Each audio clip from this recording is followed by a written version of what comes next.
वज्रनाभ, तुम्हारा यह देश काल तो सृष्टिकर्ता ब्रह्मा के मन की कल्पना ही तो है। ब्रह्मा जी के मन में ही ये सब है। कह सकते हो ये सब ब्रह्मा जी का सपना है। महर्षि बोलते गए। आज भाव जगत से बाहर आ ही नहीं पा रहे महर्षि शांडिल्य, पर अवतार काल में उन्हीं युगल की इच्छा से लीला और लीला परिकर सब प्रकट हो जाता है। लंबी सांस ली महर्षि ने।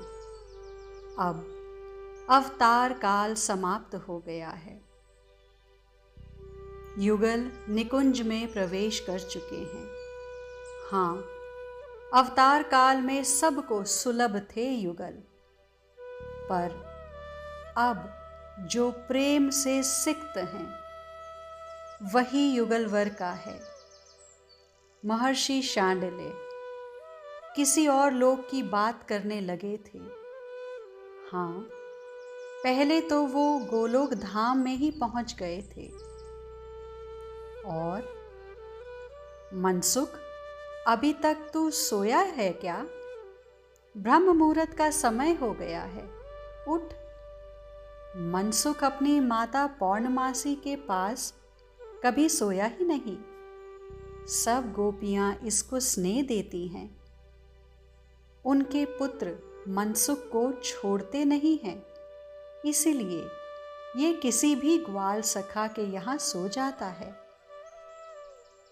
अब उठो मनसुख, जाना नहीं है। कहीं कन्हैया उठ गया तो?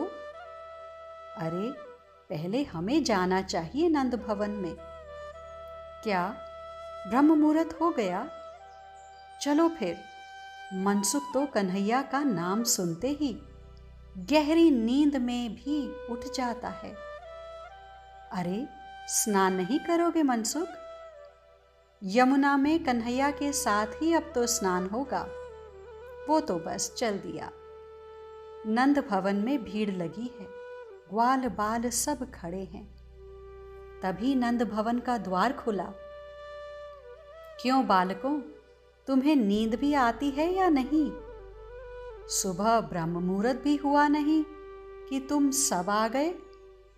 मैया यशोदा आ गई थी और स्नेह मिश्रित डांट लगा रही थी। हम कुछ कह तो रहे नहीं हैं। सोने दे मैया कन्हैया को, बस हमें एक बार देखने दे। मनसुख कहाँ मानने वाला था, भीतर ही चला गया।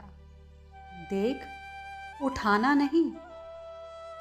मनसुख, मारूंगी तुझे। मैया यशोदा गाल में हल्की चपत देती है मनसुख के। पर कन्हैया जाग गया। मनसुख, कैया ने जागते ही कहा, मैया, मैंने नहीं जगाया है, ये स्वयं जागा है। भाग यहां से, अभी तो उजाला भी नहीं हुआ। कलेवर करेगा मेरा लाला, फिर स्नान करे। तैयार होकर आएगा, जाओ तुम लोग अभी। मैया ने भगा दिया मनसुख को।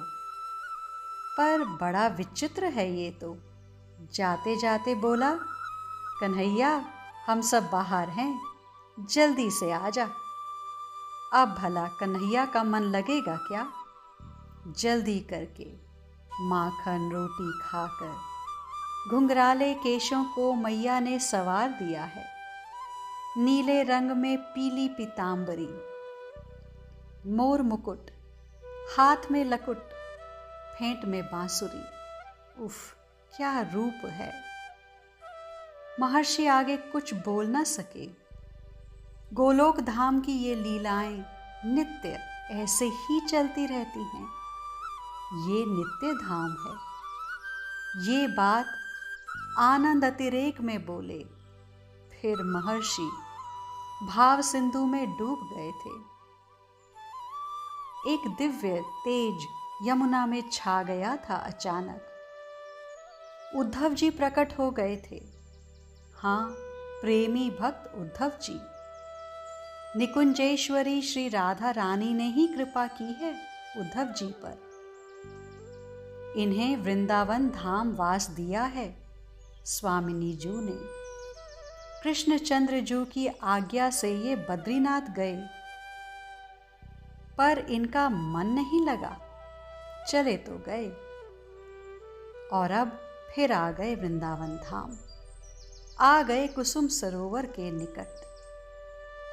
आज महर्षि शांडिल्य की ये स्थिति देखकर भावातिरेक में महर्षि तो प्रकट हो गए थे उद्धव जी। पर उद्धव जी के साथ ये कौन था? श्याम सुंदर?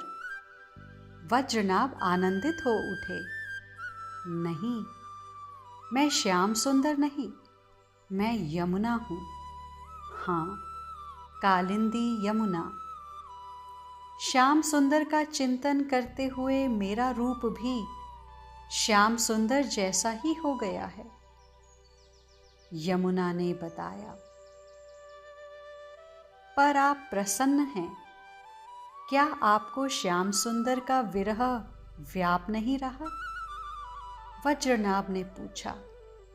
नहीं, मेरे ऊपर श्री राधा रानी की विशेष कृपा है। उन्हीं ने मुझे कभी श्याम सुंदर का विरह होने ही नहीं दिया। वो मेरे साथ ही हैं, यही हैं, अभी हैं। वज्रनाभ कुछ बोल ना सके, साष्टांग प्रणाम किया श्री यमुना रस रानी को और उद्धव जी को भी। आज के लिए इतना ही, शेष आगे। श्री राधा।